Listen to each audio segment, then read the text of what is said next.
Okie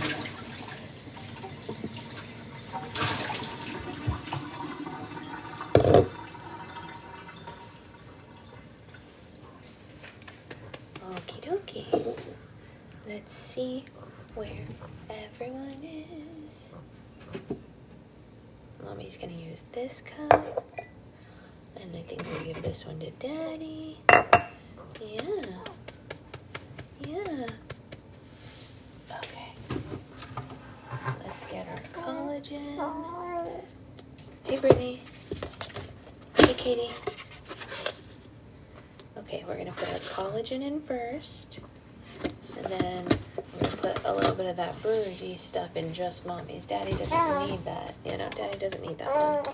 Nope. Morning, Christina. We're gonna see if that does us anything. Who knows? Who knows? Here goes. Trusting desire. Starting to learn. I didn't read it yesterday, I missed it. Oh no, okay, well, we only read one chapter yesterday because somebody was in a little bit of a mood. Hey Isabella, so don't worry, you didn't miss too much.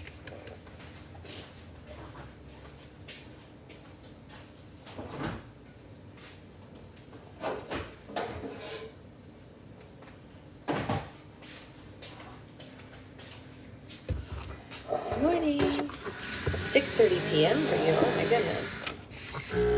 Oh my goodness. Well, it's very, very morning here. So good morning to you, but also good evening to you. Good evening in your land and good morning in mine. Yeah, let's bounce. Let's do a little bounce. I am a little dressed up, Isabella. It's true. It's because today we are going to my aunt's birthday party and she's my fancy aunt, and so I thought it was appropriate to honor her by trying to look at least a little nice for her sake.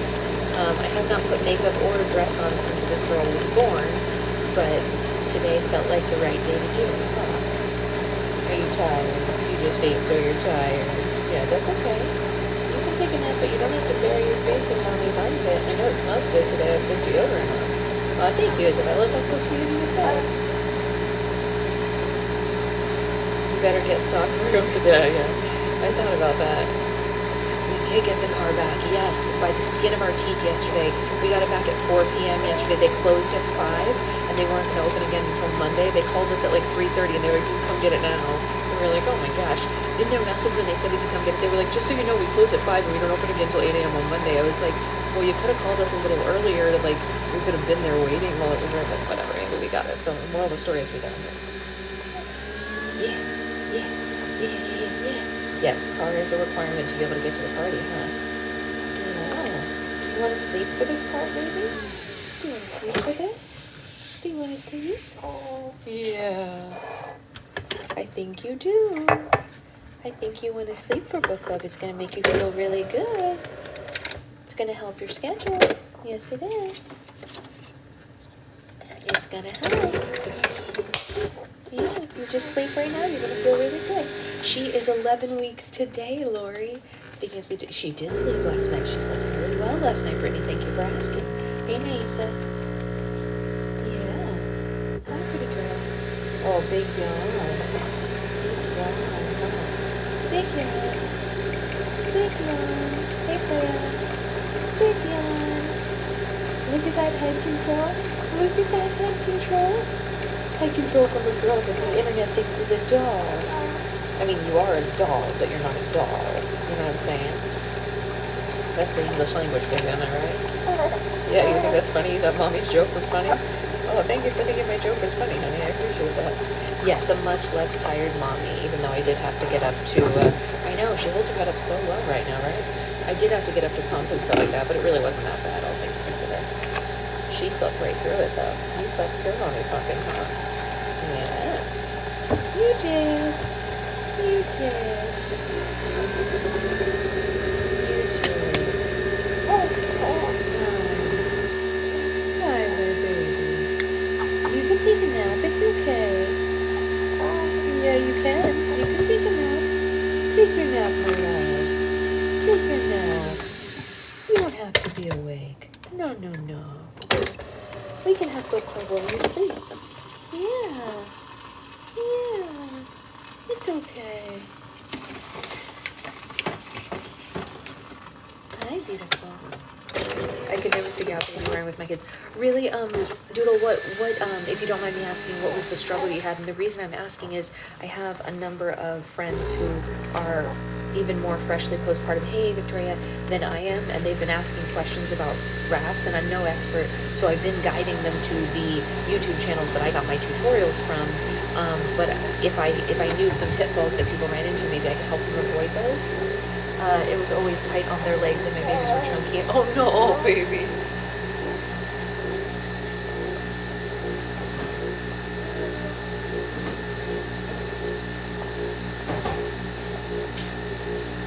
So I will tell you something that I've learned if you ever run into anyone who asks that. This is actually not tight on her legs here at all. I can run my fingers through it very easily because the pass under here actually is not what holds them up. I know it looks like that's what's holding her up, but it's actually this is what's holding her up. It's the tightness of this part up here. Thank you so much, Kim. That's so sweet of you. Or, sorry, KMM. So this is a little bit looser because this is just like a seat, if you will, but the tension of this part is what holds them. I'm no expert, but that is what the tutorials have told me. So that might be what you were running into, Doodle.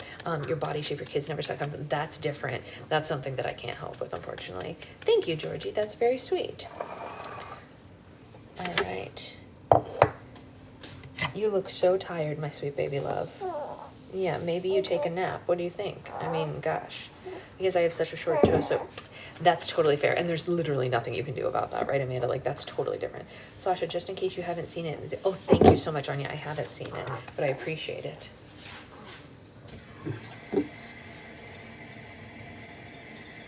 Okay. All right. Yeah, you look, I know, you look like you want to nap. Maybe you should nap. Maybe you should nap. What do you think? What do you think? What do you think? What do you think? Is it time for a nap? What do you think? What do you think? It's actually time for Mommy to have coffee. Woohoo! Ah, the joy. The sweet, sweet joy. I know not everyone gets the absolute bliss out of the first sip of coffee that I get, but you guys, I'm Italian, there's nothing I can do about it. You're so sleepy. Let's just bounce for one more minute before we go to the chair, and let's see if we can get you sleeping. Sleepy, sleepy girl.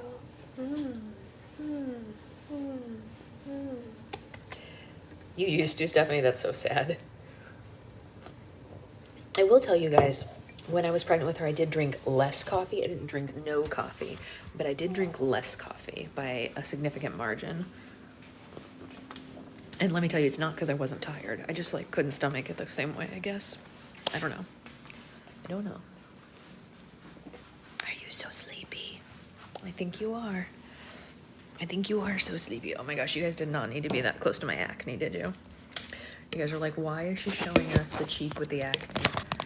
I don't know why. You gave me acne, sweet love. Yes, you did. Yes, you did.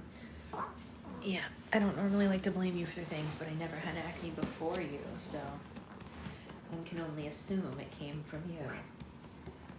Yeah, sleepy girl. Sleepy girl, right? Very, very suggestive, like, time to sleep, here we go. She usually can be persuaded this time. If I do my scheduling right, she will fall asleep during book club, and it looks like we might have luck.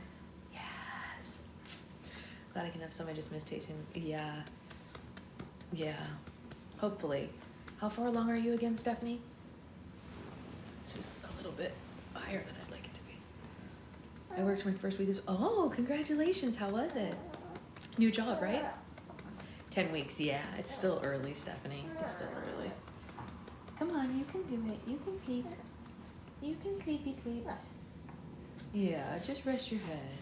Just rest your head. When mine hit 4 months fighting sleep cycle, I would run my hand over their nose. Yes, like this thing. Yeah, they love that.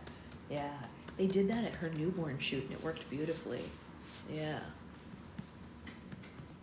Yeah. Why are you trying to suffocate yourself, may I ask?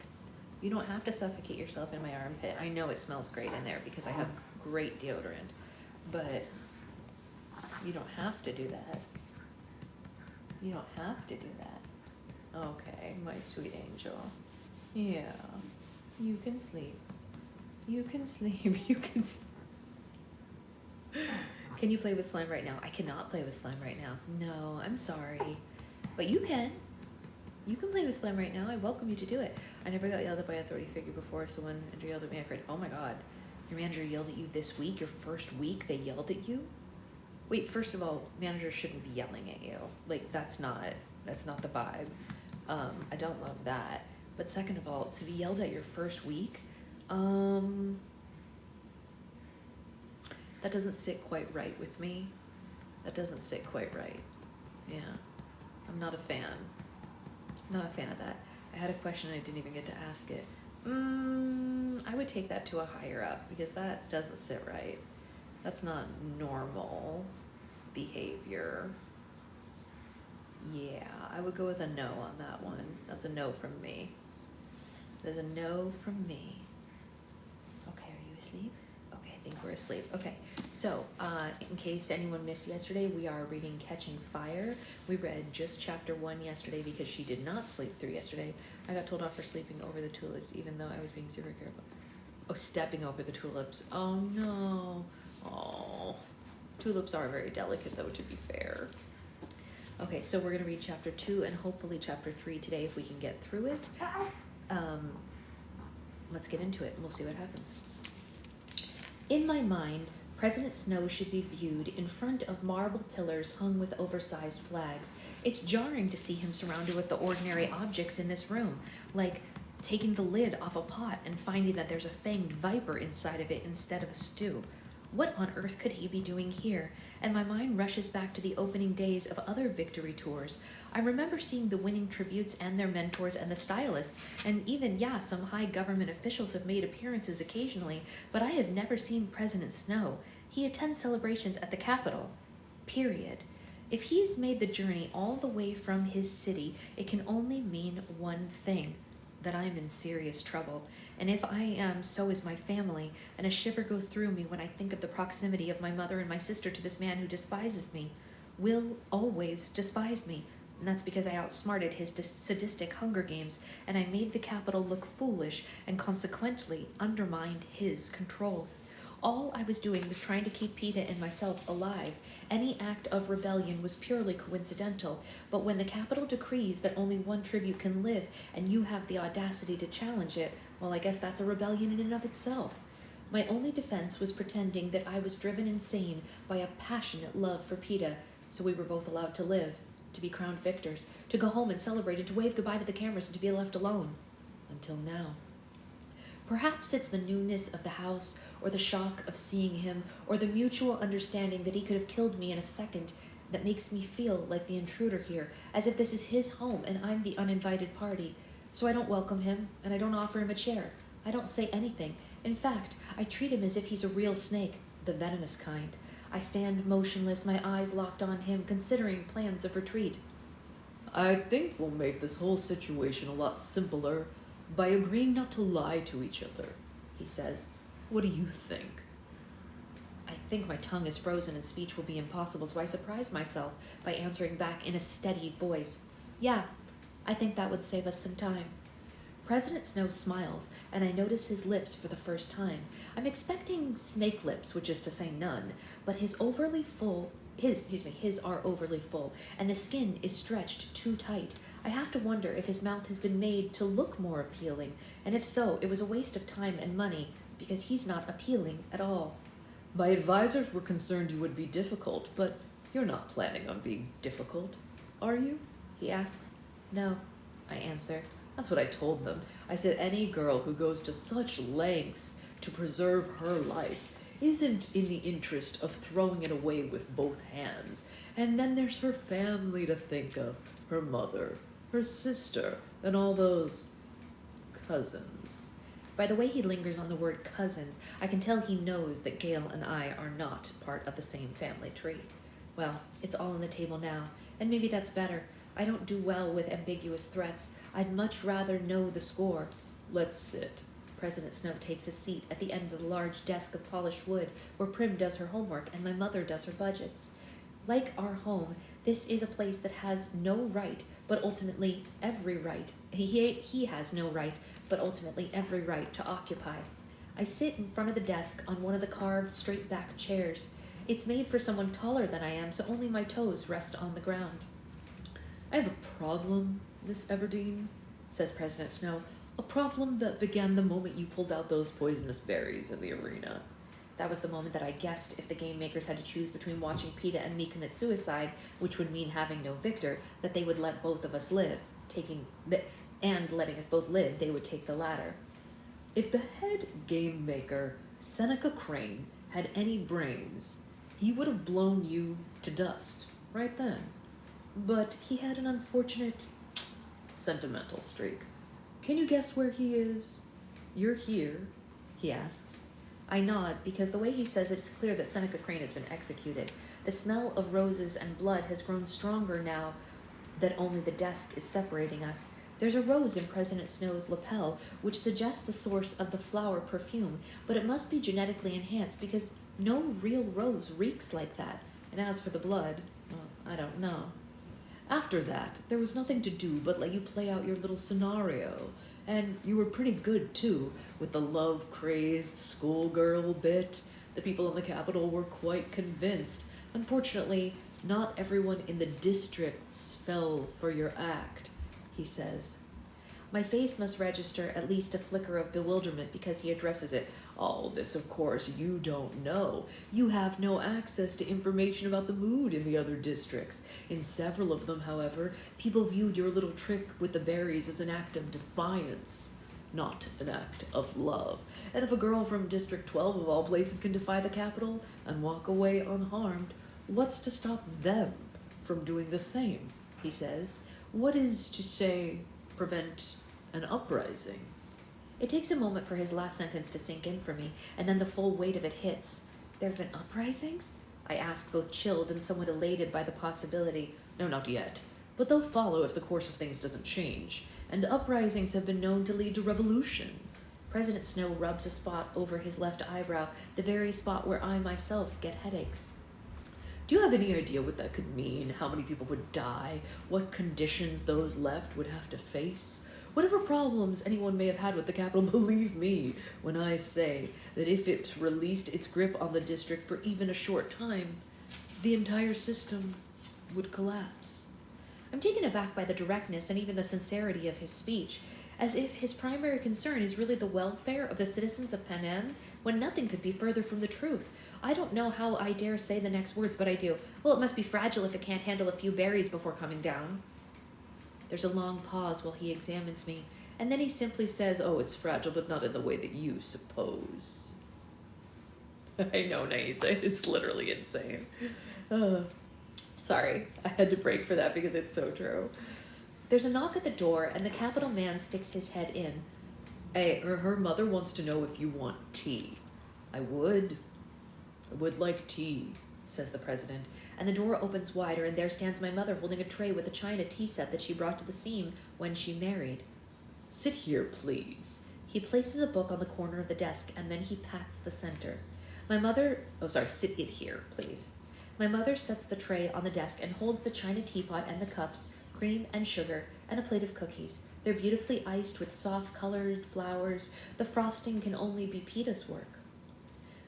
What a welcome sight. You know, it's funny how often people forget the presidents need to eat too, President Snow says charmingly, and, well, it seems to relax my mother a little bit anyway. Can I get you anything else? I can cook something more substantial if it is that you're hungry, she offers. No, this could not be more perfect. Thank you, he says, clearly dismissing her, and my mother nods and shoots me a glance as she goes, and President Snow pours tea for both of us, and he fills his with cream and sugar, and then he takes a long time stirring it. Thank you, yes, she's very sweet. Thank you, Meredith. I sense he has had his say and is waiting for me to respond. I didn't mean to start any uprisings, I tell him. Oh, I believe you. It doesn't matter, though. Your stylist turned out to be prophetic in his wardrobe choice. Katniss Everdeen, the girl who was on fire, and you have provided a spark that, left unattended, might grow into an inferno. that destroys Panem, he says. Well, why don't you just kill me now? I blurt out. Publicly? He asks. That would only add fuel to the flames. Arrange an accident then, I say. Who would buy it? He asks. Not you, if you were watching, certainly. Well, then just tell me what you want me to do and I'll do it, I say. Oh, if only it were that simple. He picks up one of the flour cookies and examines it. Lovely. Did your mother make these? Peta. And for the first time I find that I can't hold his gaze. I reach for my tea, but I set it back down when I hear the cup rattling against the saucer. To cover, I quickly take a cookie. Peta, how is the love of your life? He asks. Good, I say. At what point did he realize the exact degree of your indifference? He asks, dipping his cookie into his tea. I'm not indifferent, I say. No, but perhaps not as taken with the young man as you would have had the country believe, he says. Who says I'm not? I say. I do, says the president, and I wouldn't be here if I were the only person who had doubts. How is that handsome cousin of yours?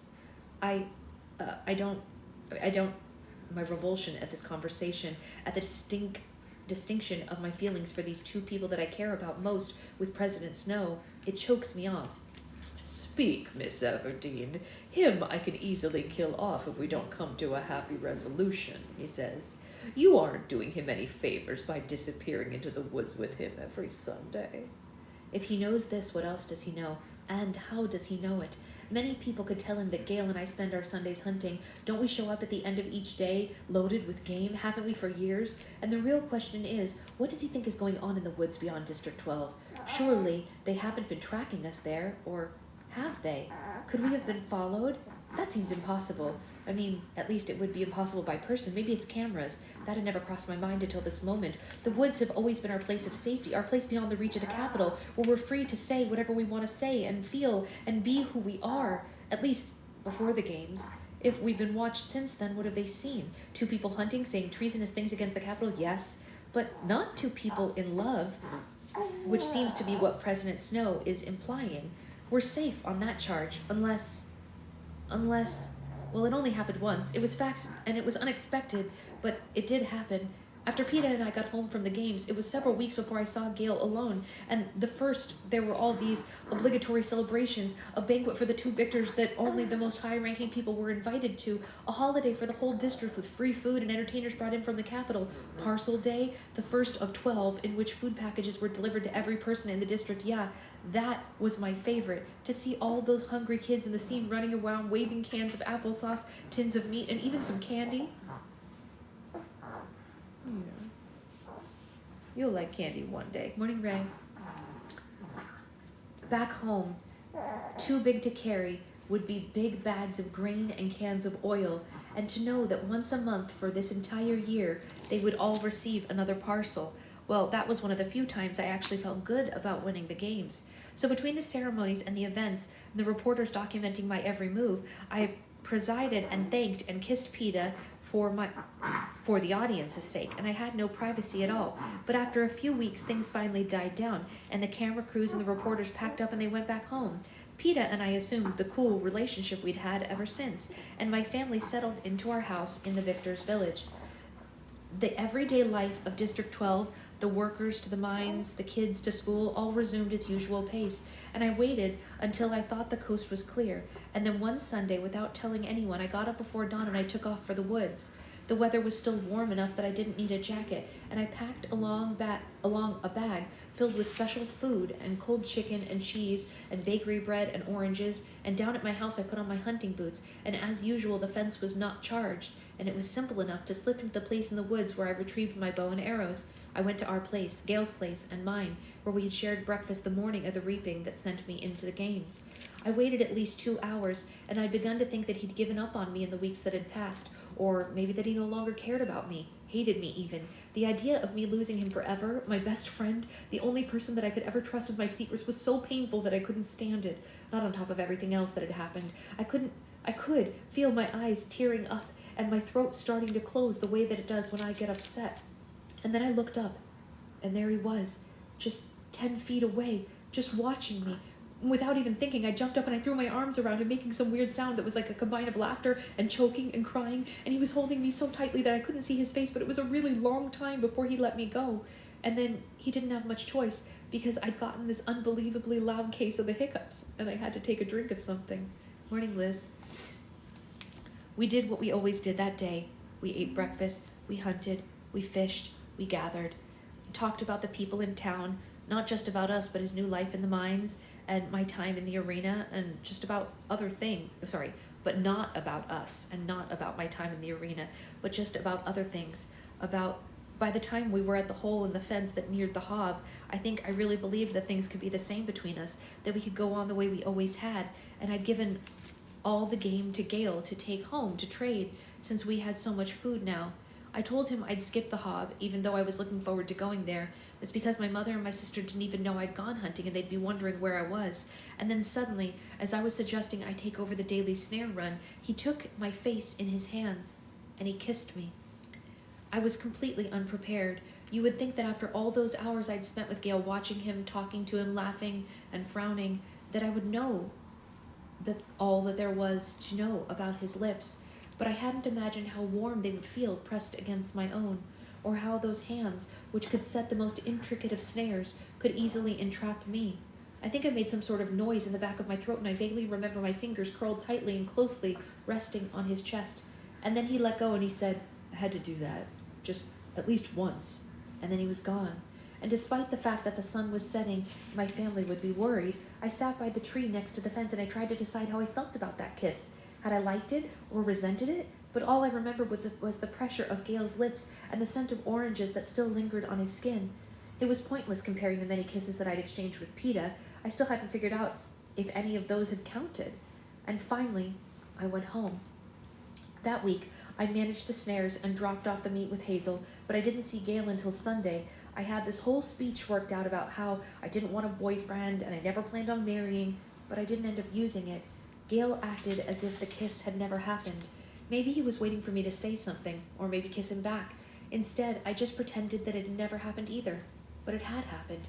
Gale had shattered some invisible barrier between us, and with it, any hope of resuming our old, uncomplicated friendship. Whatever I pretended, I could never look at his lips quite the same way. This all flashes through my head in an instant as President Snow's eyes bore into me on the heels of his threat to kill Gale. How stupid I'd been to think that the Capitol would just ignore me once I returned home. Maybe I didn't know about the potential uprisings, but I knew that they were angry with me, and instead of acting with extreme caution that the situation called for, what have I done?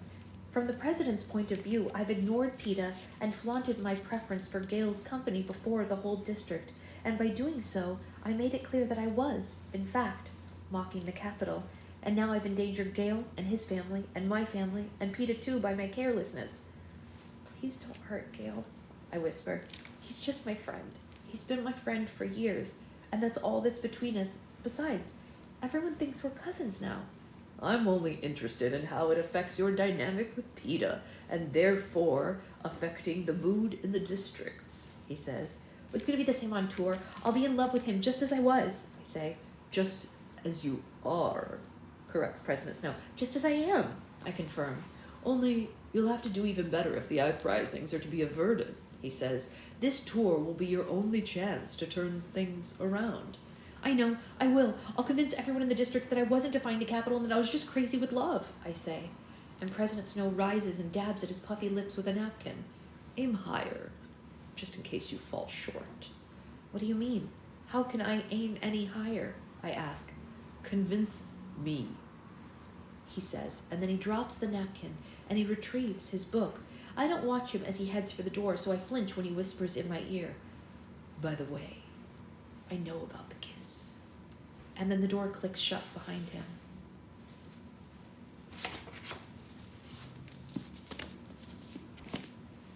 What a creepy MFer. I hate him so much. Oh my god, he's the worst. I know. None of us like him, honey. Not you, not me, not every single person in book club.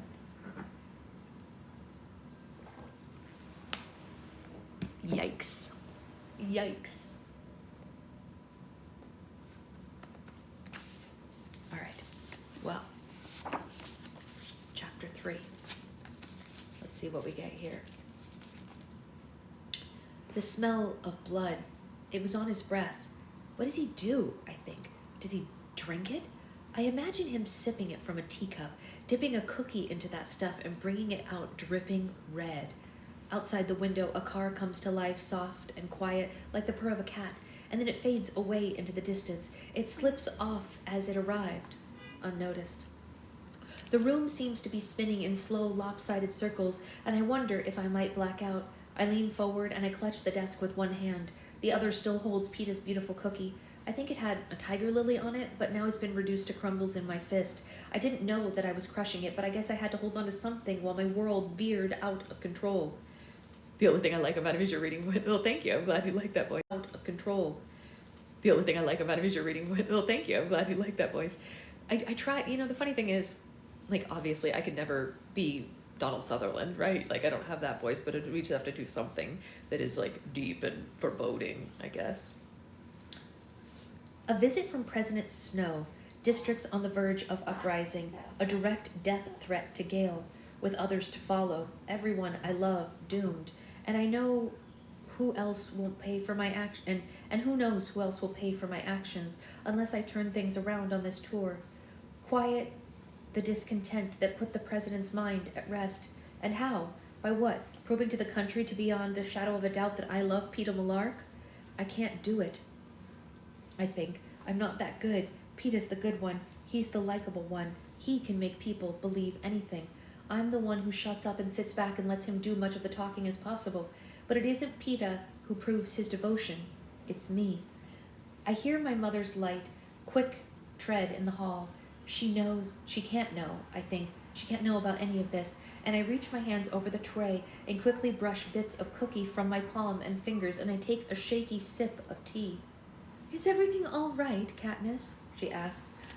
It's fine. We've never seen it on television, but the president always visits the victors before the tour to wish them luck, I say brightly, and my mother's face floods with relief. Oh, I thought there was some kind of trouble. No, not at all, I say. The trouble will start when the prep team sees how I've let my eyebrows grow back in.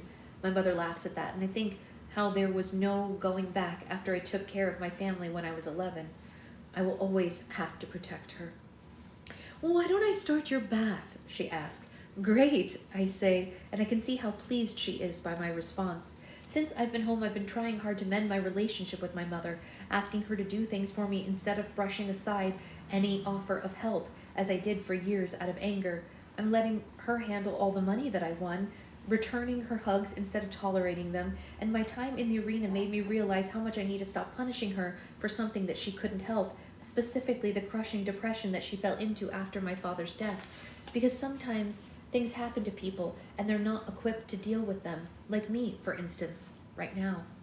Besides, there's one wonderful thing she did when I arrived back in the districts. After our family and friends had greeted Peta and me at the train station, there were a few questions allowed by reporters, and someone asked my mother what she thought of my new boyfriend, and she replied that while Peta was the very model of what a young man should be, I wasn't old enough to have a boyfriend at all. She followed this with a pointed look at Peta, and there was a lot of laughter and comments like, "Someone's in trouble," from the press. And Peta dropped my hand and stepped away from me. That didn't last long. There was too much pressure for us to act otherwise, but it did give us an excuse to be a little bit more reserved than we'd been in the Capitol. And maybe it can help account for how little I've been seen in Peta's company since the cameras left. I go upstairs to the bathroom where a steaming tub awaits. My mother has added a small bag of dried flowers that perfumes the air. None of us are used to the luxury of turning on a tap and having a limitless supply of hot water at our fingertips. We only had cold water at our home in the seam. A bath meant boiling and resting over the fire. I undress and I lower myself into the silky water. My mother has poured some kind of oil in as well, and I try to get a grip on things. The first question is who to tell, if anyone. Not my mother or Prim, obviously. They would only become sick with worry. Not Gale, even if I could get word to him. What would he do with that information anyway? If he were alone, I might try to persuade him to run away. Certainly he could survive in the woods, but he's not alone, and he could never leave his family, or me. When I get home, I'll have to tell him something about why our Sundays are a thing of the past, but I can't think about that now. Only about my next move. And besides, Gale's already so angry and frustrated with the Capitol that sometimes I think he's going to arrange his own uprising. The last thing he needs is more incentive. No, I can't tell anyone that I'm leaving behind in District 12. There are still 3 people that I might confide in, starting with Cinna, my stylist, but my guess is that Cinna might already be at risk, and I don't want to put him in any more trouble by closer association with me. And then there's Peta, who will be my partner in this deception. But how can I begin that conversation? Hey, Peta, remember I told you that I was kind of faking being in love with you? Well, I really need you to forget that now and act extra in love with me, or the president might kill Gale. I can't do that. Besides, Peta's going to perform well, whether he knows what's at stake or not. And that leaves Hamish, drunken, cranky, confrontational Hamish, who I just poured a basin of ice water on. He's my mentor in the games. It was his duty to keep me alive. I only hope that he's still up for the job. I slide down into the water, letting it block out the sounds around me, and I wish the tub would expand so that I could go swimming like I used to on a hot day in the summer on Sundays in the woods with my father. Those were a special treat. We would leave early in the morning, and we would hike farther into the woods than usual into a small lake that he'd found while hunting. I don't even remember learning to swim. I was so young when he taught me. I just remember diving and turning somersaults and paddling all around. The muddy bottom of the lake beneath my toes, the smell of blossoms and greenery, floating on my back just as I am now. I was staring at the blue sky while the chatter of the woods was muted by the water. He'd bag the waterfowl that nested around the shore. I'd hunt for eggs in the grass, and we'd both dig for Katniss roots, the plant which he named me for, in the shallows. At night, when we'd gotten home, my mother would pretend not to recognize me because I was so clean, and then she would cook up an amazing dinner of roast duck and baked Katniss tubers with gravy. I never took Gale to the lake. I guess I could have. It's time-consuming to get there, but the waterfowl are such easy pickings that you can make up for lost hunting time. It's a place I'd never really wanted to share with anyone, though, since that belonged to only my father and me. Since the games, when I've had little to occupy my days, I've gone there a couple of times. The swimming was still nice, but mostly the visits depressed me. Over the course of the last 5 years, the lake's remarkably unchanged, and I'm almost unrecognizable. I would really love if that beeping could stop. It would really make reading easier.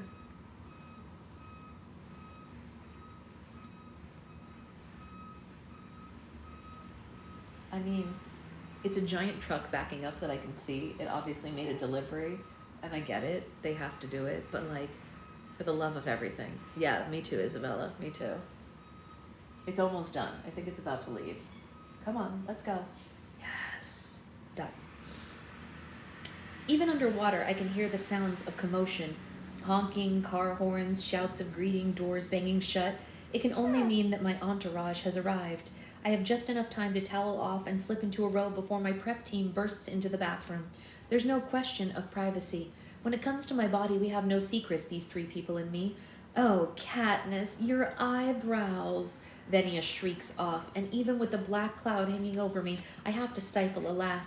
Her aqua hair has been styled so it sticks out in sharp points all over her head, and the gold tattoos that used to be confined above her brows have curled around and under her eyes, all contributing to the impression that I have literally shocked her. Octavia comes up and pats Venia's back soothingly, her curvy body looking plumper than usual next to Venia's thin, angular one. Oh, there, you can fix those in no time. But what am I going to do with these nails? She grabs my hand and pins it flat to her 2 pea green ones. No, her skin isn't exactly pea green now. It's more of like a light evergreen. And the shift in shade is no doubt an attempt to stay abreast of the capricious fashion trends in the capital.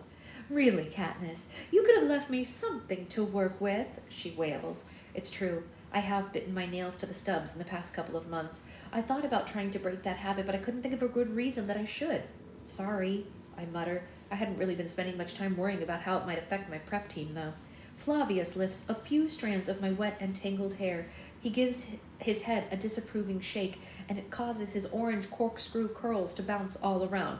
Has anyone touched this since you last saw us? He asks sternly. Remember, we specifically asked you to leave your hair alone. Yes, I say, grateful that I can now show I haven't taken them for granted. I mean, no one's cut it. I did remember that. No, I didn't. It's more like the issue never even came up. Since being home, all I've done is stick it in my usual old braid down my back. But this seems to mortify them, and they all kiss me and set me in the chair in my bedroom, and as usual, they start talking non-stop without bothering to notice if I'm even listening. while Venia reinvents my eyebrows, and Octavia gives me fake nails, and Flavius massages glue into my hair, I hear all about the Capitol. What a hit the games were, how dull things have been since, how no one can wait until Peta and I visit at the end of the victory tour, and after that it won't be long before the Capitol is gearing up for the Quarter Quell. Isn't it thrilling? Don't you feel just so lucky? In your very first year of being a victor, you get to be a mentor in the Quarter Quell. Their words overlap in a blur of excitement. Oh, yeah, I say neutrally. It's the best I can do. In a normal year, being the mentor to the tributes is the stuff of nightmares. I can walk by the school now without wondering what kid I'll have to coach. But to make things even worse, this is the year of the 75th Hunger Games, and that means it's also the Quarter Quell.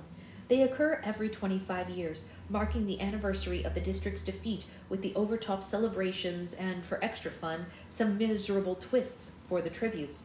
I've never been alive for one of these, of course, but in school I remember hearing about the second Quarter Quell. The Capitol demanded that twice the number of tributes be provided for the arena. The teachers didn't go into much more detail than that, which is surprising because it was the year District 12's very own Hamish Abernathy won the crown. Hamish better be preparing himself for a whole lot of attention, squeals Octavia. Hamish has never mentioned his personal experience in the arena to me, and I would never ask. And if I ever saw his games televised in reruns, well, I must have been too young to remember it. But the Capitol won't let him forget it this year. In a way, it's a good thing that Peta and I will both be available as mentors during the Quell, because it's a sure bet that Hamish will be wasted for this. And after they've exhausted the topic of the Quarter Quell, my prep team launches into a whole lot of stuff about their incomprehensibly silly lives.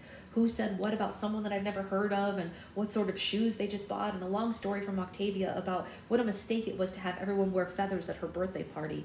Soon my brows are stinging, my hair is smooth and silky, and my nails are ready to be painted.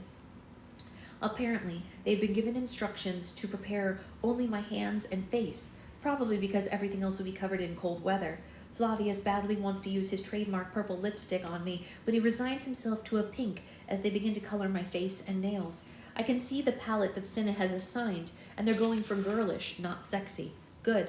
I'll never convince anyone of anything if I'm trying to be provocative. Hamish made that very clear when he was coaching me for my interview in the games. My mother comes in somewhat shyly, and she says that Cinna has asked her to show the preps how she did my hair the day of the reaping, and they respond with enthusiasm, and then they watch, thoroughly engrossed, as she breaks down the process of the elaborate braided hairdo. In the mirror, I can see the earnest faces they wear, following her every move, their eagerness when it's their turn to try a step. In fact, all three of them are so readily respectful and nice to my mother that I feel bad about how I go around feeling so superior to them. Who knows who I would be or what I would talk about if I had been raised in the Capitol? Maybe my biggest regret would be having feathered costumes at my birthday party, too. When my hair's done, I find Cinna downstairs in the living room, and just the sight of him makes me feel more hopeful. He looks the same as always, simple clothes, short brown hair, and just a hint of gold eyeliner. We embrace, and I can barely keep from spilling out the entire episode with President Snow, but no, I've decided to tell Hamish first. He'll know best who to burden this with. It's so easy to talk to Cinna, though. Lately, we've been speaking a lot on the telephone that came with the house. It's sort of a joke because almost no one we know owns one. There's Peta, but obviously I don't call him. Hamish tore his out of the wall years ago, and my friend Mage, the mayor's daughter, has a phone in her house, but if we want to talk, we do it in person. At first, the thing barely got used, and then Cinna started to call to work on my talent. Every victor is supposed to have one. Your talent is the activity that you take up since you don't have to work or go to school in your district anymore. It can be anything, really, anything that they can interview you about. Peta, it turns out, actually has a talent, which is painting. He's been frosting those cakes and cookies for years in his family's bakery, but now that he's rich, he can afford to smear real paint on real canvases. It feels very first world problems, Jen. You're very right. I don't have any talent unless you count hunting illegally, which they don't count, or maybe singing, which I wouldn't do for the Capitol in a million years. My mother tried to interest me in a variety of suitable alternatives from a list that Effie Trinket sent her. Cooking, flower arranging, playing the flute. None of them took, though. Prim had a knack for all three of these, though.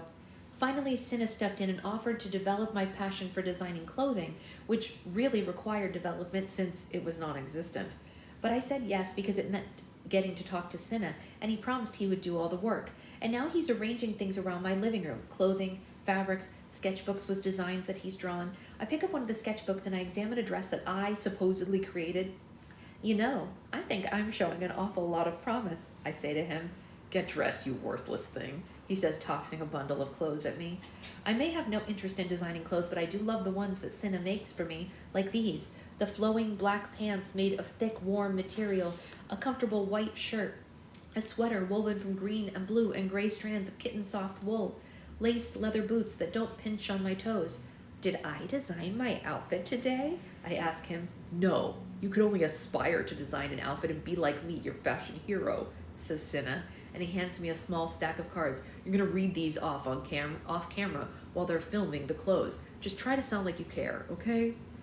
And just then, Effie Trinket arrives in a pumpkin orange wig to remind everyone, we are on schedule. She kisses me on both of my cheeks while waving the camera crew in, and then she orders me into position. Effie is the only reason we got anywhere on time in the Capitol, so I do try to accommodate her. I start bobbing around like a puppet, holding up outfits and saying meaningless things like, oh, don't you love it? And the sound team records me reading from cards in a chirpy voice so they can insert it later, and then I'm tossed out of the room so that they can film mine, or, well, Cinna's designs in peace. Prim got out of school early for this event, and now she's standing in the kitchen being interviewed by yet another crew. She looks lovely in a sky blue frock that brings out her eyes. Her blonde hair is pulled back in a matching ribbon. She leans forward a little bit on the toes of her silky white boots like she's about to take flight. Like, bam! It's actually like someone hits me in the chest. No one has, of course. But the pain is so real I have to take a step back. I squeeze my eyes shut. I don't see Prim. I see Rue, the 12-year-old girl from District 11 who was my ally in the arena. She could fly, bird-like from tree to tree, catching the slenderest of branches. Rue, who I did not save, who I let die. I picture her lying on the ground with the spear still wedged in her stomach.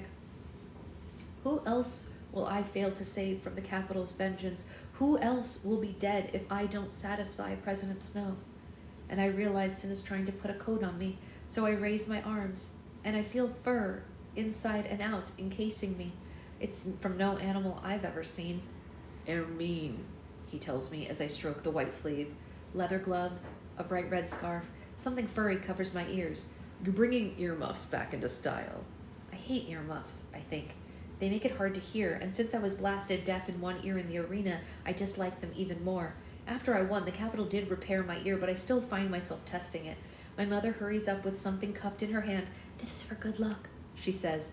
It's the pin that Mage gave me before I left for the games. A mockingjay flying in a circle of gold, and I tried to give it to Rue, but she wouldn't take it.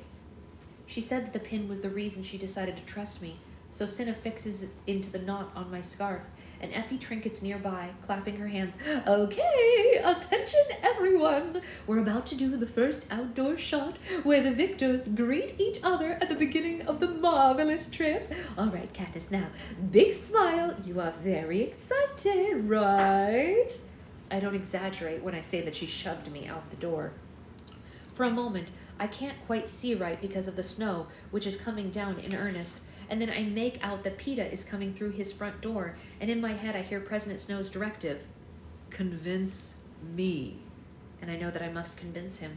My face breaks into a huge smile, and I start walking in Peeta's direction, and then, as if I can't stand it another second, I start running, and he catches me, and he spins me around, and then he slips. He isn't still entirely in command of his artificial legs, so we fall into the snow, me on top of him, and that's where we have our first kiss in months. It's full of fur, and snowflakes, and lipstick, but underneath it all, I can feel the steadiness that Peeta brings to everything, and I know I'm not alone in this. As badly as I've hurt him, he won't expose me in front of the cameras. He won't condemn me with a half-hearted kiss. No, he's still looking out for me, just as he did in the arena. Somehow the thought makes me want to cry. But instead I pull him to his feet and I tuck my glove through the crook of his arm and merrily pull him on our way. Right, Isabella? Right? Doesn't that sound like Effie? The rest of the day is a blur of greeting to the station. of getting to the station, bidding everyone goodbye, the train pulling out, the old team, Peta, me, Effie, and Hamish, Cinna, and Portia, Peta's stylist, dining on an incredibly delicious meal that I don't remember, and then I'm swathed in pajamas and a voluminous robe, sitting in my plush compartment waiting for the others to go to sleep. I know Hamish will be up for hours. He doesn't like to sleep when it's dark out. And when the voice seems quiet, I put on my slippers and I pad down to his door. I have to knock several times before he answers, scowling as if he's certain I've brought bad news. "What do you want?" he says, nearly knocking me out with a cloud of wine fumes. "I have to talk to you," I whisper. "Now?" he says, and I nod. "All right, this better be good." He waits, but I feel certain every word we utter in a capital train is being recorded. "Well?" he barks. The train starts to break for a second, and I think that President Snow is watching me and doesn't approve of my confiding in Hamish and has decided to go ahead and kill me now. But no, we're just stopping for fuel. "The train is so stuffy," I say. It's a harmless phrase, but I see that Hamish's eyes narrow in understanding. "I know what you need." He pushes past me and he lurches down the hall to a door, and when he wrestles it open, there's a blast of snow that hits us, and he trips onto the ground. A Capitol attendant rushes out to help, but Hamish waves her away good-naturedly, and he staggers off. "Oh, come on, I just want some fresh air. It'll only be a minute." "Sorry, he's drunk," I say apologetically. "I'll get him." I hop down and I stumble along the tracks behind him, soaking my slippers with snow as he leads me beyond the end of the train so that we'll not be overturned. And then he turns to me. Okay, you have to admit, that's kind of genius on Hamish's part, right? That he's playing up the drunk thing so that they can get away and have some quiet. You gotta give him some props for that. Good going. Then he turns on me. "All right, what?" I tell him everything. About the president's visit, about Gale, about we're all gonna die if I fail. And his face sobers, grows old in the glow of the red taillights. "Well, then you can't fail." "If you could just help me get through this trip," I begin. "No, Katniss. It's not just this trip," he says. "What do you mean?" I say. "Even if you pull it off, they'll be back in another few months to take us all to the games. You and Peta, you'll be mentors now. Every year from here on out. And every year they're going to revisit this romance and broadcast the details of your private life. And you will never, ever be able to do anything but live happily ever after with that boy." The full impact of what he says hits me. I'll never have a life with Gale, even if I want to. I'll never be allowed to live alone. I'll never be able to have forever in love. I will have to forever be in love with Peta. The Capitol will insist on it. I'll have a few years, maybe, because I'm only 16, and then I'll be able to stay with my mother and Prim, but then, and then, "Do you understand what I mean?" He presses me, and I nod. He means there's only one future if I want to keep those that I love alive and stay alive myself. I will have to marry Peta Millark.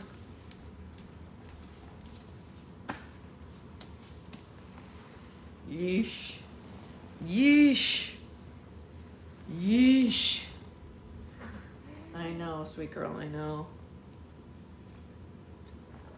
Well, that is certainly something. That is certainly something. I know, right? I feel like this whole series gives me full body chills. Brittany, do you feel that way? You're getting such a good nap. I'm so happy for you. The whole series gives me full body chills, and more now than ever before. You know, yeah, it's just wild. I mean, the further we get into this, what word can I use? Administration, if you will. I'm saying it with that accent so that it doesn't get picked up in the no, but how exciting, Anya, for you that you get to experience it for the first time right now. Am I right? I mean, how wonderful is it to get to experience it? You know, what wouldn't I give to read this for the first time over again? Although reading it again after reading the whole thing is good as well. Don't get me wrong. But the further we get into this year, let's just call it that, into this year, the more real all of this becomes. You know, I don't know. I know we say that every time, but it's a little bit scary. Huh? It's crazy. I never would have picked these to read. But oh, really? You hadn't read them either? I didn't know that. Wait, who else has never read or seen them? Oh, it's your first read too, right? Wait, really? Hold on. Am I totally off my rocker? Really? Okay. Well, I'm so glad for you all. You've only seen the movies. I see. I see. This is my first adult. Well, you know what, Isabella? These are actually YA books, which is super interesting, right? I've watched but haven't read. Okay. Wow. Look at this. This is all of your first. You guys are so lucky. Oh my God, you're so lucky. I read them back in the day too, Brittany. Yeah, you and me, and Liz, obviously as well. Okay, so Isabella, thing to note: these are actually really quite YA books. I think these were originally written for like middle teen, but you know they progressed beyond that. They aren't my normal type of book, so I never read it. Isn't that something interesting about book club, though, you guys? One of the greatest things I think about this is that we've read such a variety of things that, right? The so lucky mood. I know it is a mood, right, Aisa? I usually do too, Christina. I usually read things before seeing a movie. But like, how cool is it that we have such a variety? Oh, you put it on your list for Mother's Day. That's so cute, Tiffany. A variety of books so that any of us who usually only reads in one genre, we get to branch out a little, you know? It's kind of cool, right? I think anyway. I think that's one of the cool things about book club. My sweet baby angel. Are you breathing? Yes, okay. She's always breathing, but I just have to check because, you know, when these came out, I was working 50 hours a week. Yeah. When these came out, I was reading, I was working a lot, but I also lived in New York City. So I had a lot of subway time getting between places. And so I read a lot on the subway, which is one of those things that New York forces you to do, is to have time to read or listen to a book or whatever, because, you know, yeah, you do encourage expansion of our reading. Yeah, John's book. We also read nonfiction books. You know what I was thinking? You know what we haven't done in a while? We haven't read a memoir in a while. So I feel like when we finish the Hunger Games series, we should pick a new memoir, you know, to read, because we haven't done one in a while. Just, you know, to keep us up on our widening of our, you know, horizons. So, yeah. Yeah, I think it's a good idea. Did Josh Gad write a memoir? Yes. You've convinced me. You don't even have to tell me anymore. I'm obsessed. Yes. We'll read Josh Gad's memoir. I didn't know he had one. Yes. Did you have a cup of coffee? Yes. It's right here. It is the greatest gift. Coffee.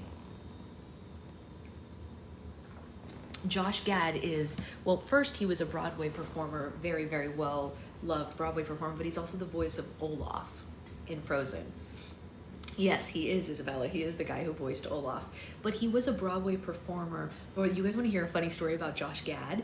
So there is a musical called Spelling Bee that was on Broadway when I first moved to New York as a very, very young person. Like when I moved to New York for college, Spelling Bee was at Circle in the Square on Broadway.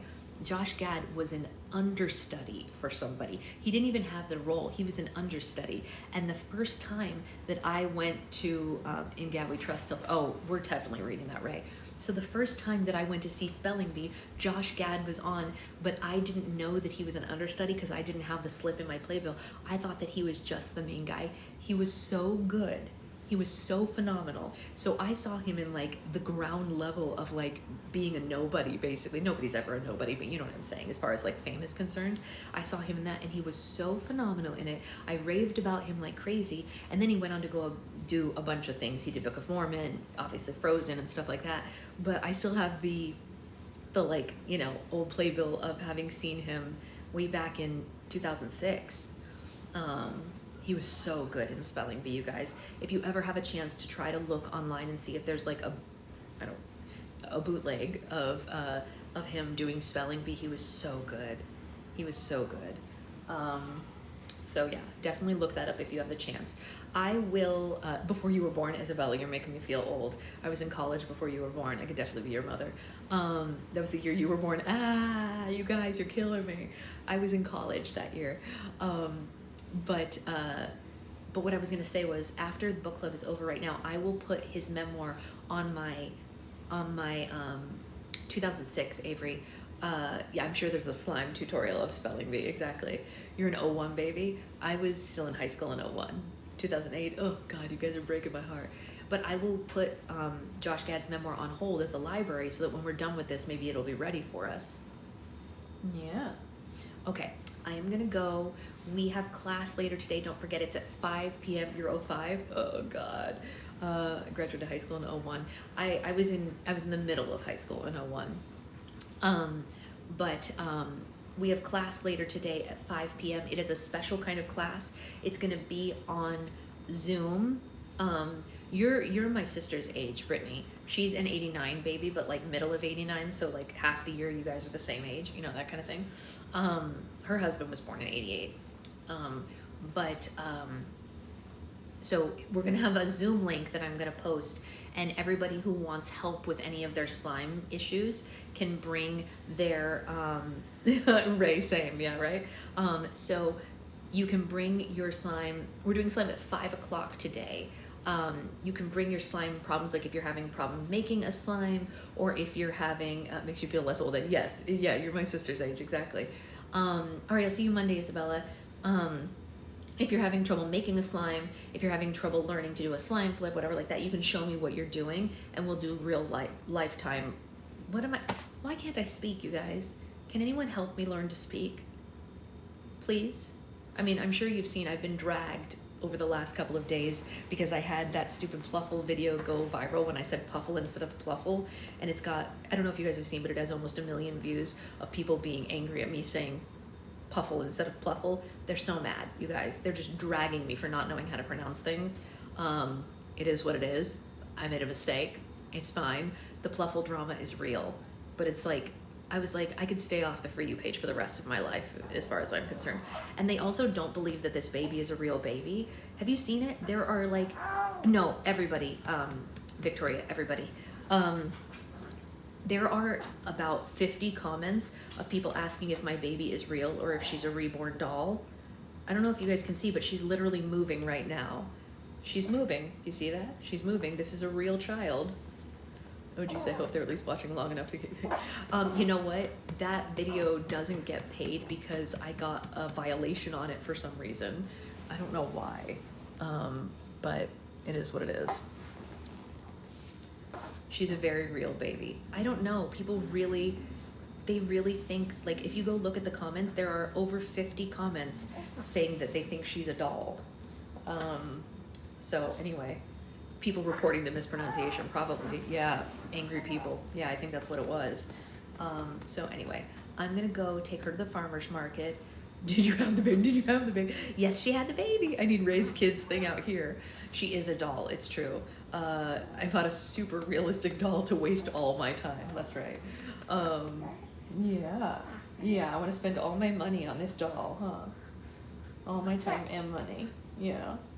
Yeah, and all my energy and all my nutrients. Yeah, yeah. Just not plastic. No, she's definitely not plastic. Look at this hair. I guess dolls do have hair, so I guess that's not really helpful, but she is moving. Anyway, I'm gonna take her to the farmer's market. Yeah, I got the top tier live babies. Because slime making is so much, I know that's what I said. I was like, would I really like do all my work with someone attached to me if I didn't have to? So we're gonna go to the farmer's market, and then we're gonna go to my aunt's birthday party, but I will be back for work later. I am taking orders to the post office, so if you ordered Easter eggs, including you, Miss Sloth, wait, hey, Sloth, did you see that I refunded your shipping overage? I did that yesterday. You should get that back in your bank account, because they basically charged you double, so I refunded half of it, which I think is good. It's pretty good. You know, all of that is ready to go, and those are heading to the post office today. You're very welcome. I'm glad you got it back. The car got back yesterday at 4 p.m. Skin of our teeth. Okay, I will see you all later. 5 o'clock. Bye, guys.